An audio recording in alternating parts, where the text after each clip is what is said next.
She would rather kill her kids than move. A mentally unstable woman, after getting dragged through the mud in a tumultuous divorce, came to a realization she would have to move to Missouri. She so adamantly did not want to do that instead she would do the unthinkable.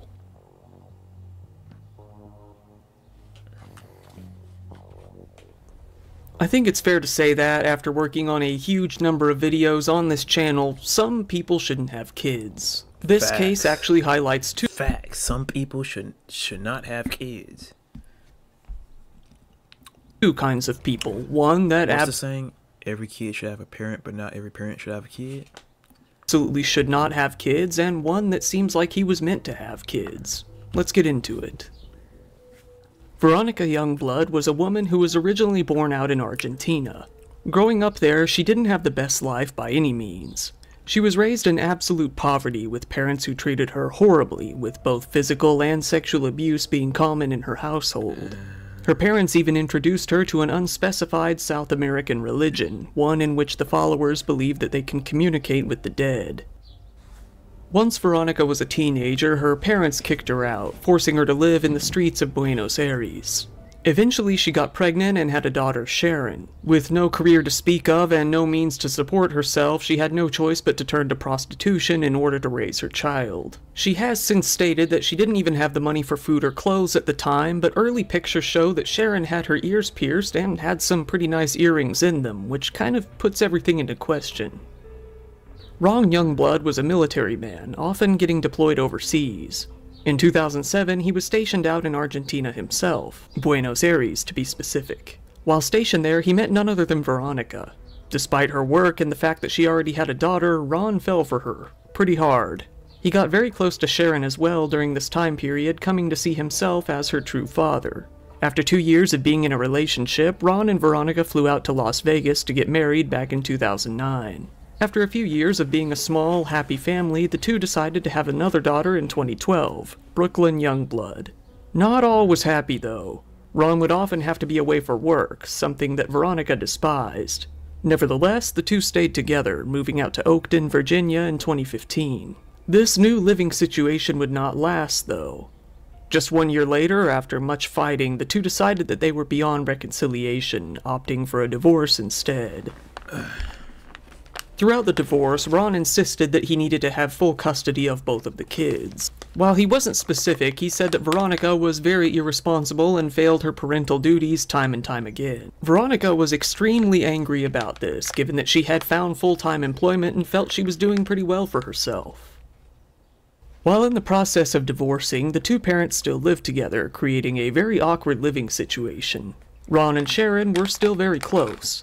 She fully saw him as her father, even making this Father's Day collage that Ron still cherishes to this day. Sharon actually grew distant from her mother, on the other hand, after having what the media has described as a fragile relationship with her. Brooklyn, however, was still very young, too young to understand any of what was going on. Ignorance is bliss, after all. A big problem soon arose, even bigger than the divorce. Due to Ron being relocated for his Navy job, he was going to have to move out to Sedalia, Missouri. Given that he had custody, the kids were going to come with him. Veronica was furious. She was extremely reluctant to move, outright refusing to ever live in Missouri. She was so outraged that in both April and June she petitioned for primary custody of the kids, saying that she now had full-time employment and was in a much better mental state than before. I mean, he's in the military, but why does she want to move to Missouri? Oh, she probably didn't want to move because of her job. But can't she just get a transfer? However, the court didn't budge. Ron was still supporting not only the kids, but Veronica, his ex-wife by this point as well, even housing her. Veronica debated on moving to Missouri in the end, but scoffed at the idea. At the very last minute, she changed her mind. August 2018. Veronica began to come up with a plan so sinister that it would go on to ruin the lives of so many people around her. Just 2 days before the family was all set to move, a judge approved of Ron taking both the kids with him, regardless of whether or not Veronica decided to come along. Veronica went out and bought a gun. She wanted revenge. Nuclear revenge. Ron had to go on a trip for work, leaving the two kids behind to stay with Veronica. Little did he know he would never see these kids again, and he would go on to regret leaving them there for the rest of his life. Out in their McLean, Virginia apartment, Veronica gave her kids some melatonin gummy bears to help them get to sleep, a deeper sleep. She didn't want them awake for what she was about to do. Once the two girls seemed to be asleep, Veronica pulled out her gun and aimed it at them. She shot her infant daughter, Brooklyn, in the head, killing her instantly. Sharon then awoke, likely from the noise. Veronica aimed the gun at her as well. Sharon began to pray, saying, "Mommy, we're going to die tonight." Veronica told her, "I'm going to take you to see God," and pulled the trigger. What the? What? So you shoot your infant child, then your other daughter wake up and you say, "I'ma take you to see." What type? That sounded like that's something that you say to your op. That's something that you say to a intruder or something. That's something that you tell someone that's trying to rob you. What? Take it? What? Nah, there's something wrong with this woman. She was not mentally stable. She talking about she mentally stable. Nah, you ain't mentally stable. I'ma take you to see him.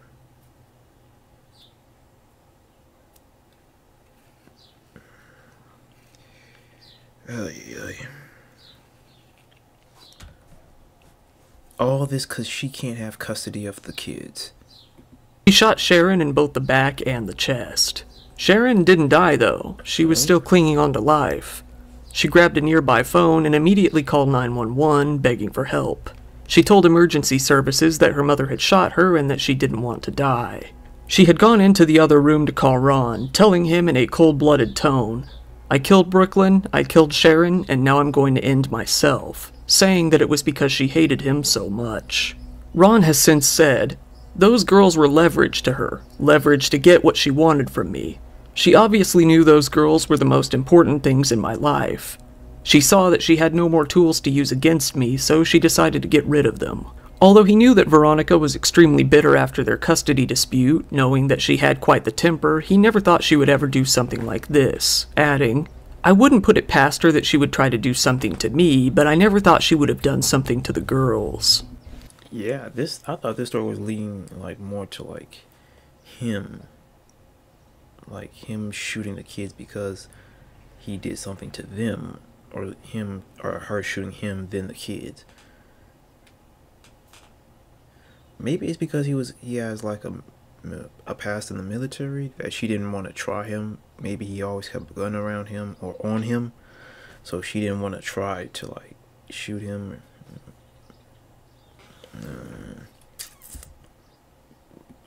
After a short shooting kids.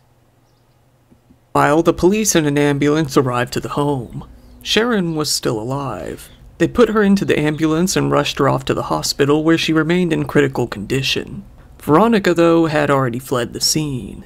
Veronica was caught. I thought she killed herself. Oh.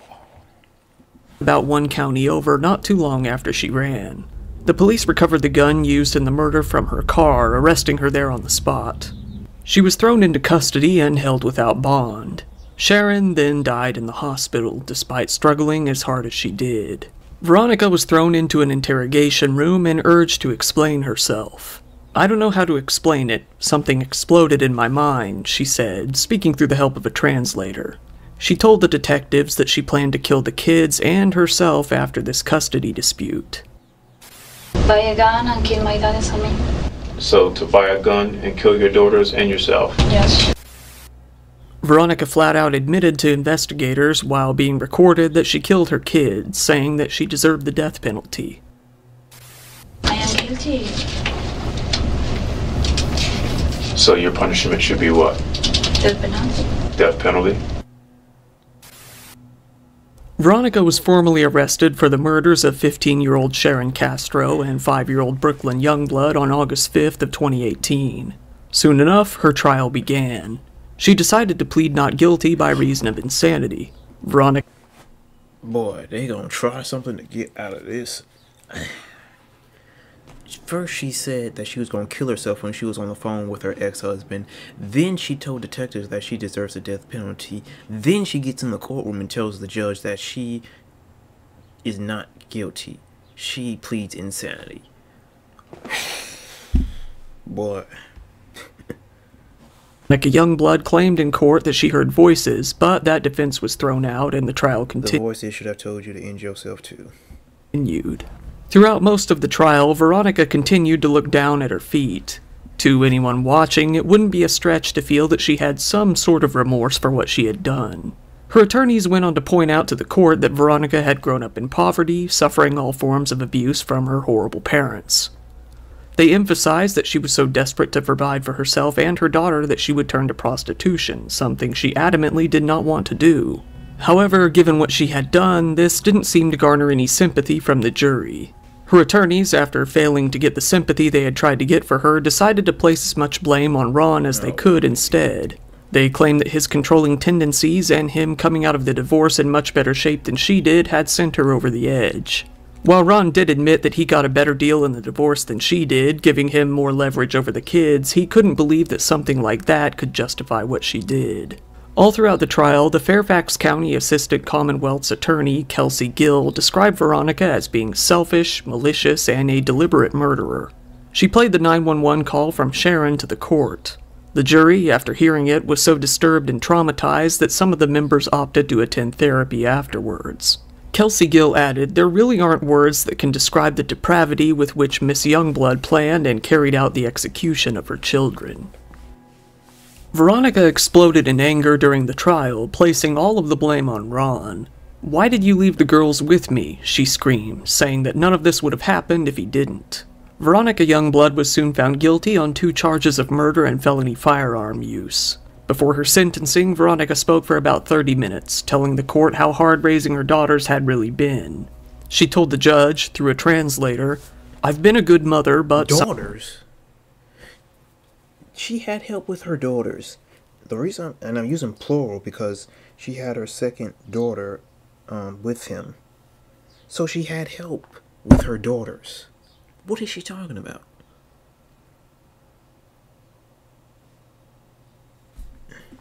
Something happened. I don't know how to explain it. Ron felt confident that the judge would impose the maximum sentence on Veronica. After what she did, there was no chance that she would garner any sort of sympathy. It simply wasn't feasible. No matter what sentence she ended up with, though, it wouldn't bring his daughters back. He would be forced to mourn them for the rest of his life regardless of what happened. Veronica was sentenced to 78 years in prison. She exploded in rage once again, running up to the front of the courtroom. A guard had to restrain her to get her under control. She repeatedly yelled no as he pulled her out of the courtroom, kicking and screaming. After this outburst, officers felt that she would try to end her life somehow, so she was put on a watch as a result. Her attorney asked for Veronica to serve the sentences concurrently, meaning she would be serving time for all of them at once instead of back-to-back. The Fairfax County Circuit Court Judge, Randy Bellows, refused this suggestion. Veronica was all set to serve each sentence one after the other. He said, "Mothers and fathers have many responsibilities, but none is more grave than keeping their children safe." Tragically, their mother became the instrument of their death. The Fairfax County Commonwealth's attorney, Steve Descano, who worked with prosecutors, gave a statement after the sentencing, saying, "There is no outcome that can give these children back the lives that were taken from them, but today's sentence is a measure of justice for their family." Ron Youngblood felt a bit better, but it didn't fix the problem in the end. He wasn't getting his kids back. He knew that Veronica felt a great deal of anger towards him, sure, but this was far beyond anything he would have ever imagined. He told the media, simply, "They were the most important things in my life." Veronica's public defender, Dawn Butorak, said that she expects Veronica will seek an appeal. Public defender. Public defender. This is why I couldn't be a public defender or a lawyer. Man. We'll just have to see if that happens. Ron went out and built a few memorials for his daughters, one in Chantilly and one in his hometown in Missouri. He still thinks about his girls regularly, posting memorials for them on their birthdays each year. Veronica continues to rot away in prison, and likely will for the rest of her life. Once again, thank you for watching my video. I'm always on the lookout for some good Missouri W video. I find it crazy how she's the one acting all belligerent and crazy when you're the one who did it. She got good enough sense to know how to end their lives, but she ain't got good enough sense to end hers. Like, what did you think was going to happen when you went on a run, and then you got caught? Like, what did you really think was going to happen?